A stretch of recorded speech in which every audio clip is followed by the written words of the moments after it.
Today we are going to be jumping into irrigation methods used on farms and in drier regions. The largest human use of fresh water is for irrigation. 70% of fresh water is used for irrigation. Types of irrigation include drip irrigation. Drip irrigation is one of the most effective ways to irrigate water because the water is deposited right to the roots. Very little water is lost to evaporation. Flood irrigation is exactly what it sounds like and is only beneficial for specific plants that need a ridiculous amount of water.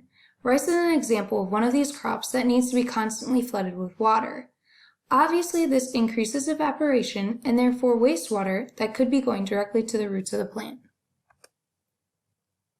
Spray irrigation has a lot of droplets evaporation and therefore loses a lot of water before it even gets to the plant.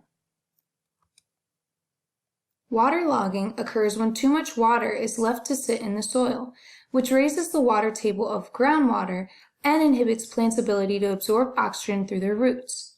You can also see that other problems can become prevalent with waterlogged soils. What? Nitrification? Denitrification? Too much water? Furrow irrigation involves cutting furrows between crop rows and filling them with water. This system is inexpensive, but about 1/3 of the water is lost to evaporation and runoff.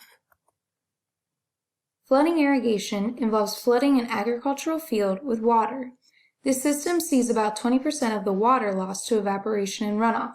This can also lead to waterlogging of the soil. Well, that's all we have time for today. Just kidding! You probably have other AP work to do. Remember to ask your teacher if you have any questions, or go to the reliable Google. Thanks, and have a great evening.